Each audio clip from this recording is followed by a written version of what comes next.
Hey good people, welcome back to Beauty in the Frizz. My name is Kara. Whether you're new or returning, we're still in Iceland. I'm really excited because today we are going to be talking all about the Northern Lights, and I'm going to do a Northern Lights inspired look. So the last video was pretty interesting. If you pull up the live chat, maybe we'll have another one today, I don't know.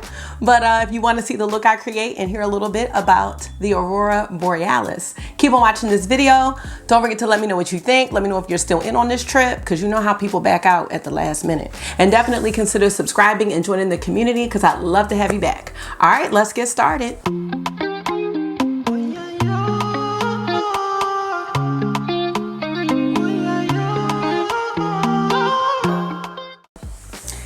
So yeah, the last video, if you go back and watch the last video, you're gonna have to pull up the live chat, because I don't know, it was just wild, and it was really funny. And man, that was one of my favorite premieres I've done, because I don't even think we paid attention to the makeup. I did a fire inspired look, and it was like, that was kind of like an aside, you know. It was really us talking about where we're gonna stay when we go to Iceland and what kind of accommodations we want. Are we bougie? Do we want to be outside? Are we gonna be in the hostel? So it was really fun. If you didn't get a chance to check it out, I will link it up here so you can see it. But if you're just joining and want to join from here on, that's cool too. So we're gonna be talking about the Northern Lights. Now, one thing I did not know was that there are Southern Lights too. Y'all might have known that, but I did not know. So we have the Aurora Borealis, which is the Northern Lights, and then we have the Aurora Australis. Those are the Southern Lights, and you find them close to the North and the South Poles. They're on the poles of the Earth. You know, if I had a daughter, I think I would name her Aurora, because I'm thinking of it from Sleeping Beauty. I just love that name. I'm gonna have to find something that I can name Aurora, because I'm not having any more kids. Anyways, well, maybe I should start doing the makeup. First, hold on, I'm going all out of order here. Before I get into all of that and all of the science, let's revisit the, I didn't even say in the intro what we were using. Let's revisit the Nomad Cosmetics Iceland Palette, the land of fire and ice. Let's just look at this beauty here. I am still loving it. I'm not tired of using it, and just, I love finding different ways to use the colors. So that's that. If you want to see all of the swatches, in my first video, I swatch everything and I give you the background on each shade name. So I'm really excited about this palette still. And I'm even more excited because Felicia, one of the owners from Nomad Cosmetics, messaged me, and she actually watched the video. So I told her, you know, this last one, you know, there's a lot going on in the chat, but I think she'll still enjoy it. Let's talk about the color story that I'm going to use today, because the look I'm creating is inspired by the Northern Lights. So I'm going to use the shade Elfheim, which is right here, Northern Lights, and this shade Valkyries. And I'm going to probably use one of these blue shades as well. Yeah, I think that's what I'm going to do. So again, it could change at any time, but those three are definitely going to be used. So now we can start talking about the Northern Lights.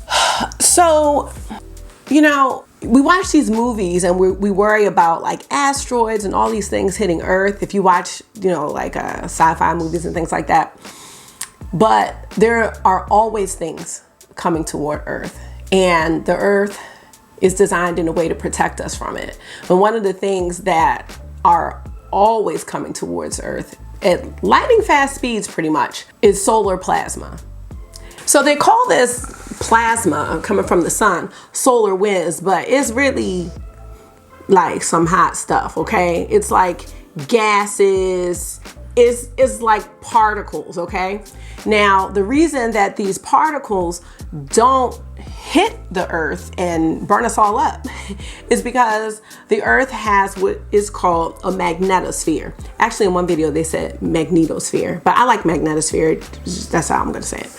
Now, the magnetosphere is created by the Earth's magnetic field, which comes from the outer core of the Earth. But the outer core of the Earth is inside, and it's made of like liquid iron. It's like liquid iron, okay? And that somehow creates this magnetic field, which controls the magnetosphere. I guess I should start doing my eyes. The magnetosphere is protecting us from all of this hot plasma that is coming towards Earth at all times, okay? Now, there are times when the magnetosphere gets overwhelmed with all of what the sun is doing. You know, the sun has these solar flares, and if the sun is having a lot of activity, I mean, one can only handle so much, right? Because it's like a shield. It's a shield, and it's protecting the Earth. And I'm so sorry if these facts are not like 100% like explained correctly, because it is very complicated to explain this. But basically, the only way that any of those solar particles, solar wind, solar activity can get inside the magnetosphere is if there's a weakness, okay? Guess where the weaknesses are? On the North and the South Pole. And that's how the solar wind and those particles get in and get trapped in there, okay? They get trapped inside the magnetosphere and start interacting with a bunch of molecules and creates these colors, which we see as the northern lights. I cannot simultaneously do makeup and explain this. That is why you have to pretty much go closer to the poles to see the northern lights. I think it's amazing how our planet works. Just reading and researching, I'm amazed. I'm amazed. And I mean, it's been a long time since I've done any type of like space study, or you know, when you have those units in school. So and honestly, I can't tell you the last time I've taught anything about the solar system, because you know, school is different nowadays and some ways are not so good. Okay, so the first shade I'm gonna go with is the shade Nude, which is right here. That's gonna be my transition shade. So yeah, these particles get inside the Earth's atmosphere and start dancing around and interacting with the molecules. I want to say, I don't even want to get into that, like the protons and the neutrons and all that stuff. It just starts interacting with all those types of molecules and giving off that energy. And that's what we see. The different colors that are in the northern lights pretty much represent the different molecules that all of that solar wind is interacting with. So what we see in the sky will depend on the makeup of the molecules that are all, you know, engaging with each other in the entanglement. That's how you get the different colors. And this is happening like 100 miles in the sky. Isn't that crazy? Over 100 miles in the sky. Like, when you really think about the solar system and the atmosphere and just all of the components, everything that works together, it is overwhelmingly amazing to me. I don't know if you find that kind of stuff interesting, but it really is. I mean, I just got in the rabbit hole of watching these videos over and over and over again. And I was just like, wow, like, I mean, I don't think we take the northern lights or any of the auroras for granted. We all know that this is something spectacular and rare, but when we know how this is occurring and what is causing this to happen, I think for me, it's become even more special. Here's the thing. If you've ever seen the northern lights outside of the poles, basically what that means is that there was a weakness in the magnetosphere in that area. And that probably happens when the magnetosphere is overwhelmed by the solar activity. Because again, it's a shield. So if you keep shooting and knocking at the shield, eventually it's going to become weak in more than its usual weak spots, which are the poles, if you've seen them somewhere else. Now, obviously, you know, you want to be in an area that's dark, very dark, a clear area. You know, you don't need a whole bunch of like light pollution and everything in the way, because you're not going to see it then. You know, they happen at all times of day, at all times of year, but the conditions really do have to be right. So the only way to predict or somewhat predict whether the northern lights are going to be present is probably by, I don't know how they do it, but you have to be aware of the solar activity that's occurring on the sun. So if there's a lot of solar activity, a lot of solar flares, solar movement, then, you know, there's going to be a better chance to see the northern lights. That's why they're more prominent, I guess is the word, in certain times of the year. And there's a lot more that goes into what creates the northern lights. You know, I'm trying to put this in terms that I understand, because it is a little tricky for me. I think I'm gonna keep reading about it though, actually, because I'm really intrigued. All right, so we have our transition shade laid down. I probably should have zoomed in by now, but it's just gonna be something light. This look is gonna be pretty light and airy, I'm thinking. So yeah, y'all, Northern Lights Explained by Beauty and the Frizz, or tried it. Now here's the other thing that we want to talk about. Now there's a couple other things we want to talk about when it comes to seeing the Northern Lights and understanding what you're seeing. Some of the pictures we see are not accurate. I'm trying to think where I want to go next with this. I think I'm going to take a little bit of this shade Odin really fast. I want to put a little bit in the crease and the outer corner, just a little bit, because I don't want this to be too dark. Too dark, so I know. All right, so what I was just saying was that some of the pictures and the videos that we see of the Northern Lights are not 100% accurate. And I'm going to explain why. First, a lot of the videos, when you see that like really fast movement, I'm not saying that that can't happen, but if you look really closely, a lot of those videos are time lapses, because, you know, people wait to see these things. You know, they're waiting, you know, and they may have their cameras up and recording all night, you know, and then they time lapse it. So when you see those curtains moving so fast, like when we really do see it, that might not be how it looks. Okay, that's point number one. I think this is all blended together, but that's fine. So if you want to see what they really look like, you need to type in Aurora Borealis or Northern Lights in real time, because they have those too. Because sometimes the movement isn't that fast. It's not like this, all that going on. It's not doing that. Sometimes it looks still, like it just may be a streak across the sky. Do they dance? Yes, they do. Is it what is always being shown? No. Number two, the colors of the Northern Lights, what you see in videos, those are the actual colors, but we are somewhat incapable of seeing those colors at night by the human eye. Our human eyes can't always see it. So in my first video, I think I was telling you, I was watching a guy who had gone with his friends to see the Northern Lights, and when his friends saw them, the other guy that did the video was like really unimpressed. He was like, it just looked like this little gray whatever, and like I would be pissed like if that's what I saw. But you have to think about it like at nighttime, right? If you're in a pitch black room, a lot of times you can't see the color of that object until you turn the light on. Like you can see the object, but you may not see the actual exact color, So the way our eyes work, we have trouble processing that. Therefore, I'm not saying you're not gonna see the colors of the Northern Lights. What I'm saying is, like, the camera's gonna pick it up better. Now, if it's a spectacular storm or spectacular night for the Northern Lights, it's probably gonna be better than what any camera can pick up. You see what I'm saying? But cameras are way more sensitive, and there's something that they can do with the shutter speed that can really capture these pictures accurately that we just can't do as humans. I don't want anybody to go and be disappointed and say, they weren't as vivid as I thought they were gonna be, or they were gray, or they didn't move around a lot. You know what I'm saying? Because you just have to be a little more like well-rounded with the videos and things that you look at in order to prepare yourself so you're not let down. All right, hopefully y'all understand what I mean. And third, about the Northern Lights, I think it's kind of a marathon. Like you're not gonna go out there and then all of a sudden, I mean, I guess you can be lucky, you know, and they pop up, but I think it can pop up spontaneously.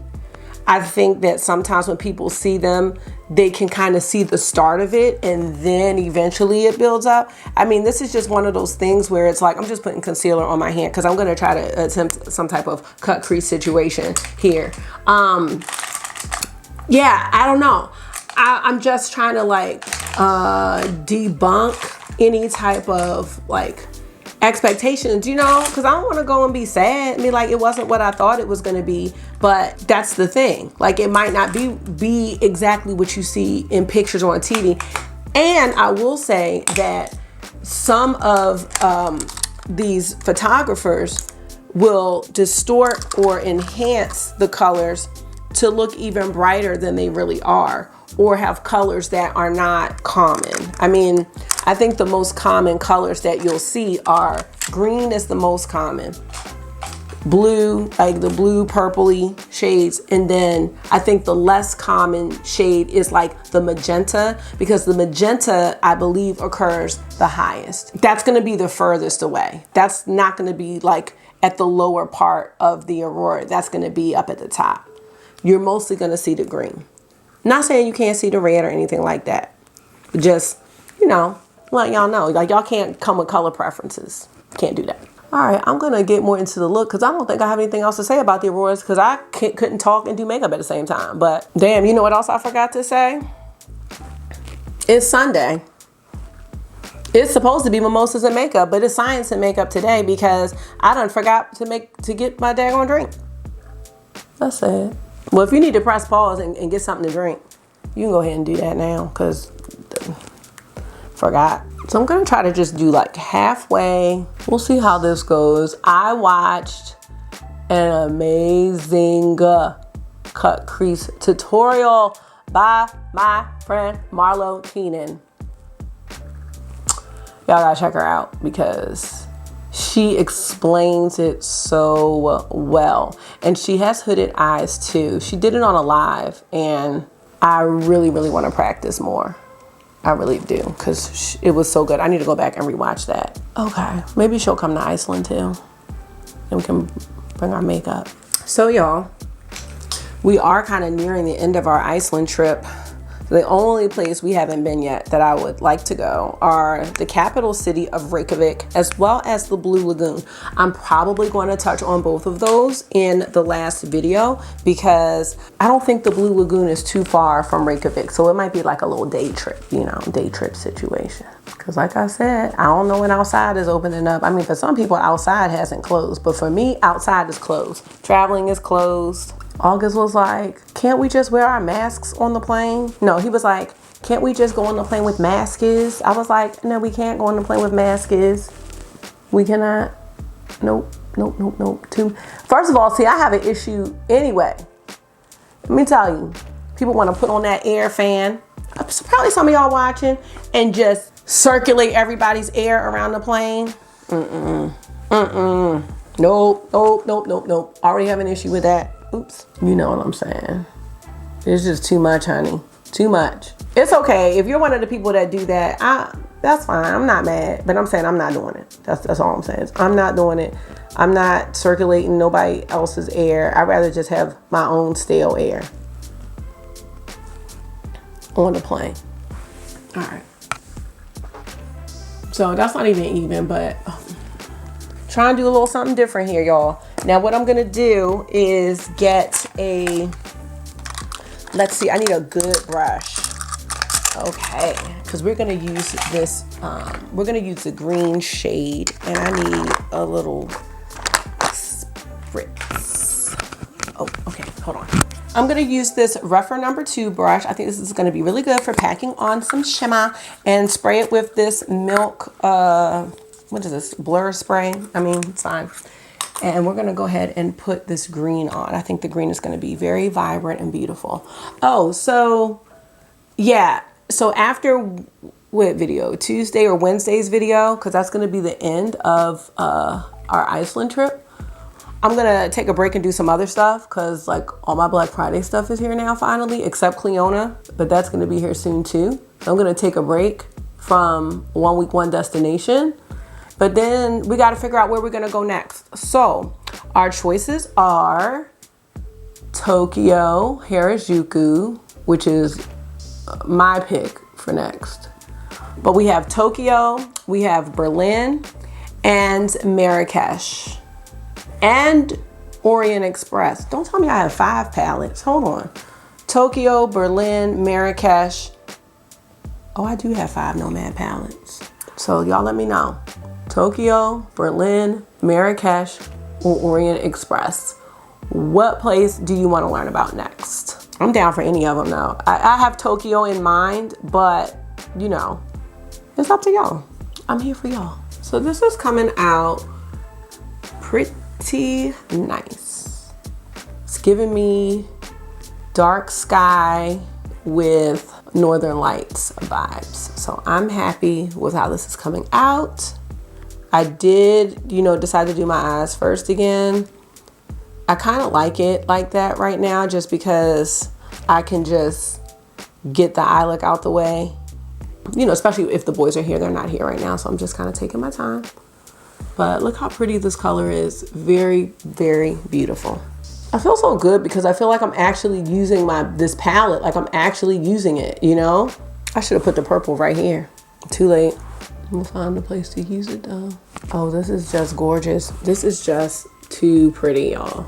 Yeah, and see how just cutting the crease just allowed this to just pop. Like it's really popping. I think what I'm gonna do, I'm gonna see if I can add this shade Valkyries to the outer corner a bit. Let's see what that looks like. I'm not sure if it's gonna pick up, but that'll kind of blend out the, oh, let me manually move up. That'll kind of blend out this blue here.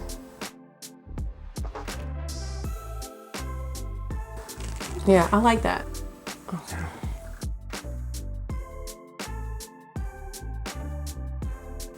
Okay, so that's what we have so far. And see, when I added that purpley shade here, it just kind of made the blend not as harsh, which looks good. Now, I want to take this shade Alfheim, and I'm gonna see if I can, let me show you what I'm trying to do. Not sure how well this is gonna show up. What I wanna do is kind of outline this part with that purple shade. Let's see. Just adding a little touch. Just, you know, it's not anything that's gonna be super harsh. But I think it's a cool little detail.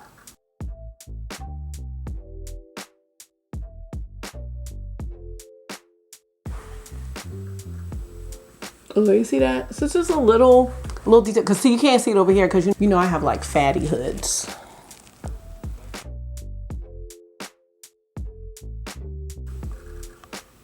What do y'all think? You know, I'm still learning about these cut creases, but it looks kind of Northern Lighty to me. So I will be right back with the rest of my face done. I need to find me a little galactic highlighter too. I think I know the perfect one. I'll be right back. You are not in Iceland with me. Okay. Okay, y'all, I'm back and ready to finish up our look. So look at this highlighter. This is by none other than Kaleidos. This is the shade Skywalker, and it's a very beautiful blue purple iridescent shade. I just felt like, you know, it would be nice for this look. I'm actually gonna take a little bit of that and just put it under the brow bone.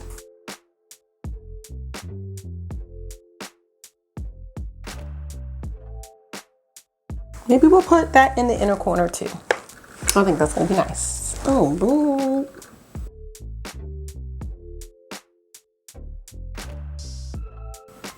Okay, now we just need a lower lash line shade. I think I'm gonna just go with our transition color, which was Nude. This one right here. I think I'm gonna just put that under the lower lashes.